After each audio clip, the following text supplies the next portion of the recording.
कराची के इलाका मेहरान टाउन में मौजूद हैं, जहां पर फैक्ट्री में आग लगती है और उसके नतीजा में 16 मजदूर जाँ बहक हो जाते हैं। 3 सगे भाई, उनकी भी डेथ होगी। लोग चीखे मार रहे थे, ऐसे ऐसे इशारे दे रहे थे, बोल रहे थे निकालो हमारे को। उर्दू पॉइंट की वीडियोस देखने के लिए हमारा चैनल सब्सक्राइब कीजिए और बेल के आइकन पर क्लिक कीजिए ताकि आप हमारी तमाम आने वाली वीडियो से बाखबर रह सकें। अस्सलाम वालेकुम नाज़रीन, उर्दू पॉइंट में खुशामदीद। मैं हूं आपका मेज़बान ज़ोहेब मंशा। इस वक्त हम कराची के इलाका मेहरान टाउन में मौजूद हैं, जहां पर फैक्ट्री में आग लगती है और उसके नतीजा में 16 मजदूर जाँ बहक हो जाते हैं। हमारे अकब में ये देख सकते हैं कि ये वो दीवार है जिसे तोड़ा गया था और इस दीवार को तोड़ने के बाद यहाँ से मजदूरों की लाशें निकाली गई थी। इस वाक़े और इस सानहे के बाद बहुत सारे सवालात ऐसे हैं जिन्होंने जन्म लिया है। सबसे पहला सवाल ये है कि मेहरान टाउन एक रिहायशी इलाका है, ये कमर्शियल एरिया नहीं है, लेकिन जब आप यहाँ पर आएंगे तो आपको रिहायशी घर कम और कमर्शियल फैक्ट्री ज़्यादा नज़र आएंगी। उसके बाद इस फैक्ट्री के मुतालिक अगर कहा जाए तो इस फैक्ट्री में जो सेफ्टी फ़ीचर हैं, फायर सेफ्टी फ़ीचर थे, इनका बिल्कुल ख्याल नहीं था रखा गया। ये बैक साइड है, बैक साइड आपको मुकम्मल तौर पर कवर्ड नज़र आ रही हैं, ग्रिल्स लगाई गई हैं जो कि गैर कानूनी है। इसके अलावा फ्रंट पर ग्रिल्स लगी हुई हैं और इसके अलावा जब ये वाक़या रोनमा हुआ तो उसके हवाले से अगर आपको बताएं तो दूसरे फ्लोर पर ये जो ऊपर से आपको दीवार टूटी हुई नज़र आ रही है, यहाँ पर आग लगी थी। ऊपर सिर्फ 4 लोग थे। उसके बाद जो आग है वो सेकंड फ्लोर से नीचे ग्राउंड फ्लोर पर आई, लेकिन ग्राउंड फ्लोर का दरवाज़ा बंद था, उसको ताला लगाया गया था चौकीदार की जानिब से और उसके बाद जो मेन गेट था उसको भी ताला लगाया गया था और मालिक की जानिब से मना किया गया था। अगर ताला खोल दिया जाता, अगर दरवाज़ा खोल दिया जाता तो वो लोग जो कि ग्राउंड फ्लोर पर थे, आग तो अभी बहुत ऊपर थी, वो नीचे से बच सकते थे, लेकिन उस आग ने सबको अपनी लपेट में लिया और इंतहाई अफसोसनाक मंजर थे, वो इंसान देख नहीं सकता। 3 सगे भाई, जी हाँ, वो भी यहाँ पर काम कर रहे थे, उनकी भी डेथ होगी। और एक इंतहाई अफसोसनाक वाक़या कि एक मज़दूर जिसका घर बिल्कुल फैक्ट्री के सामने है, ये बैक साइड है, फ्रंट साइड पर उसका घर सामने है, और जब आग में वो झुलस रहा था तो वो आवाज़ें दे रहा था और उसका वालिद और उसका भाई सामने खड़ा होकर देख रहा था। वो बेबस थे, वो कुछ नहीं थे कर सकते। अभी कुछ यहाँ पर लोग मौजूद हैं, उनसे जानते हैं कि जो यहाँ के मुकीन भी हैं और जो उस वक़्त जब आग लगी हुई थी तो यहाँ पर वो पहुँचे भी, तो उस वक़्त क्या सूरत हाल थी और वो किसको ज़िम्मेदार समझते हैं और ये किसकी नेगलिजेंस की वजह से ये वाक़या रोनमा हुआ। आइए उन्हीं से जानते हैं।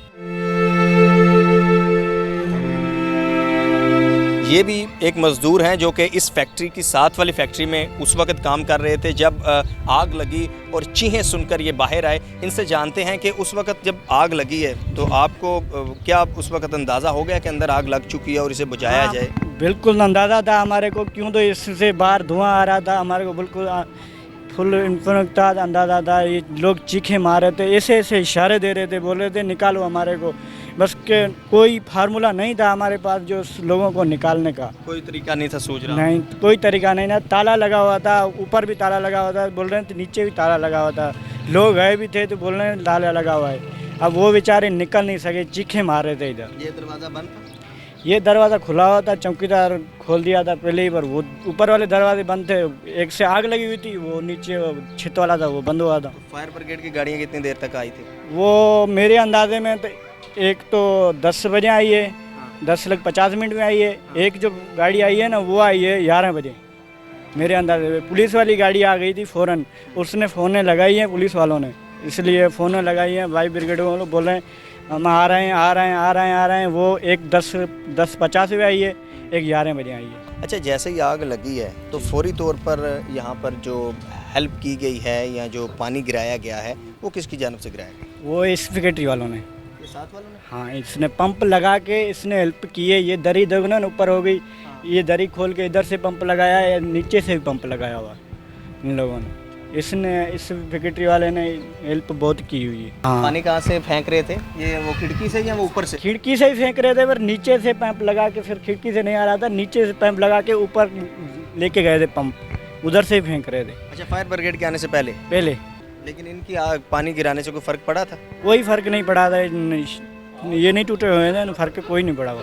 हाँ, तो ये कैसे टूटी थी, कैसे इनको तोड़ा गया था ये ऊपर वाली? एक क्रेन आई थी, वो उसने तोड़ी थी। अच्छा अंकल बताइएगा कि कहा जा रहा है कि ये रिहायशी इलाका है और रिहायशी इलाके के अंदर ये जो है वो फैक्ट्रीज़ बनी हुई हैं। अगर फैक्ट्रीज़ ना होती रिहायशी इलाके के अंदर तो इतनी ज़्यादा कैजुअलिटीज़ ना होती। आप क्या कहते हैं इस हवाले से? दरअसल बात ये जो प्लॉट जितने यहाँ पर है ना, मेहरान टाउन ओवरसीज सोसाइटी है ये जुल्फ़िकार अली भुट्टो ने जो ना बाहर रहने वालों को जो है ना ये इन्होंने फ़ॉरेन करेंसी लेकर ये प्लॉट अलॉट किए थे। अब यहाँ पर मसला ये हो गया, यहाँ पर रिहाइश इतनी ज़्यादा नहीं है ना। अगर रिहाइश है तो कच्ची आबादी का मंजर पेश करता है, लोगों को 600-400 गज़ 400 गज़ के प्लॉट हैं। अब वो यहाँ पर आते हैं, ना उनको गटर मिलता है ना पानी मिलता है, तो रिहाइश करते नहीं है। तो वो क्या करते हैं, जहाँ पर नज़दीक इंडस्ट्रियल एरिया होने की वजह से लोगों ने यहाँ कम पैसों में प्लॉट मिल जाता है, तो यहाँ पर प्लॉट ख़रीद कर अपनी फैक्ट्रियाँ बना ली। लेकिन यहाँ पर जब वो फैक्ट्री बनाते हैं तो उनको कमर्शियल गैस भी मिलता है, कमर्शियल उनको इलेक्ट्रिक भी मिलती है, और जितने डिपार्टमेंट हैं सोशल वेलफेयर वाले जितने भी हैं वो रब्ता करते हैं, और वो सारे सब लोगों को पता है एक्साइज भी कमर्शियल जाता है, हर चीज़ कमर्शियल जाती है ना। इसके कहने में ये रेजिडेंशियल है, लेकिन अगर कोई फैक्ट्री लगी है, इस्तेमाल रेजिडेंशियल नहीं हो रहा है, ये कमर्शियल हो रहा है। लोगों की भी मजबूरी है, अब यहाँ नज़दीक उनको लेबर मिल जाती है, वो फैक्ट्रियाँ बना लेते हैं, और ओवरसीज़ वालों को भी फ़ायदा पहुँच गया कि ये प्लॉट की वैल्यू जो उनकी कब्ज़े होने की वजह से बिल्कुल नहीं थी, उनको पैसे मिल जाते हैं तो वो फैक्ट्री वालों को बेच देते हैं। बात ये है कि जिसने फैक्ट्री बनाई उसने फायर के हवाले से या किसी हादसाती हवाले से अपने इंतज़ाम नहीं किए हुए थे। उस इंतज़ाम न होने की वजह से उनको नुकसान पहुंचा, यानी फायर एक्सटिंग्विशर मौजूद होते और ऊपर एक्स्ट्रा टैंक पानी का ऐसा बना हुआ होता है। फैक्ट्री का एक रूल है, जब आप फैक्ट्री बनाएंगे तो 2 टैंक होंगे, एक पानी आपको सप्लाई करेगा, दूसरा टैंक हर वक्त भरा रहेगा जो किसी हादसाती तौर पे इस्तेमाल होगा। अगर वो मौजूद होते तो इतना बड़ा हादसा नहीं होता। फिर तीसरी बात ये है कि यहाँ पर जितनी वेंटिलेशन थी वो अलग अलग नहीं थी। मेरी मालूमात के मुताबिक ये पोर्शन वाइज किराए पे दिया गया था। ये जो रह रहा है, ये जो जिसमें फायर लगी, ये भी शायद किराए पे ही थे। किराए पे होने की वजह से मालिक इसका और है, ये किराएदार है, लेकिन इसने किराएदार आर्जी तौर पे इसने लिया और बैग बनाने के लिए और दूसरे ऐसे सफरी चीज़ें जो बनाते हैं, लगेज बनाते हैं, उसके लिए केमिकल की ज़रूरत होती है, जिसमें ग्लू वगैरह की तरह वो बड़ा सेंसिटिव होता है, वो थिनर होता है उसके अंदर, वो पेट्रोल से ज़्यादा कम टेम्परेचर पे आग पकड़ लेता है। लिहाजा इस वजह से जो ये हादसा तेज़ी से फैला, और बदकिस्मती की बात ये थी कि आग वहाँ फैली जहाँ पर दाखला था और निकलने की जगह थी, दूसरी जगह इनको मिली नहीं, और मिलने की और फिर फायर ब्रिगेड थोड़ी देर से आए, और देर से आने की वजह से पीछे से वो कर नहीं सके। लोग ज़्यादातर इसमें जो मरे वो आग से नहीं मरे, धुएँ के दम घुटने से मरे।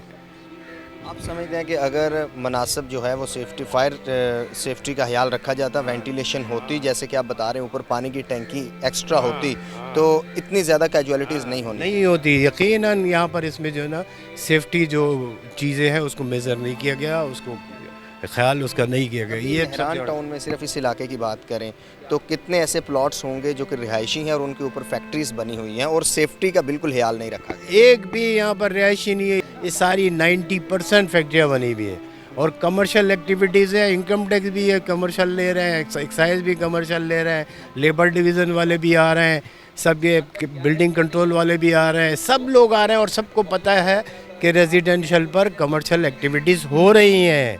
इसमें हमने देखा है कि ग्रिलें लगी हुई थी जो कि अलाउ नहीं है, इल्लीगल है। इसी तरह क्या दीगर जो फैक्ट्रियाँ यहाँ पर वहाँ पर भी ग्रिलें वगैरह लगी हुई हैं, मुकम्मल तौर पर पैक की हुई है? ये देखें ना, ये किराए पे बैठा हुआ था, ये ग्रिलें क्यों हटाता? मालिक हटाता तो मालिक मानता नहीं, बोले क्यों हटा रहा हूँ? ग्रिलें नहीं लोग, वेंटिलेशन का, ओपन एरिया का ख्याल रखना चाहिए ना। आप किसको जिम्मेदार समझते हैं? वो हुकूमत जो कि बड़े बड़े बुलंदो बाला दावे वादे करती है? बिल्कुल यकीनन वो डिपार्टमेंट जिनकी ये जिम्मेदारियाँ हैं वो सिर्फ पैसे लेते हैं और चले जाते हैं ना, और सर्टिफिकेट NOC इशू कर देते हैं ना।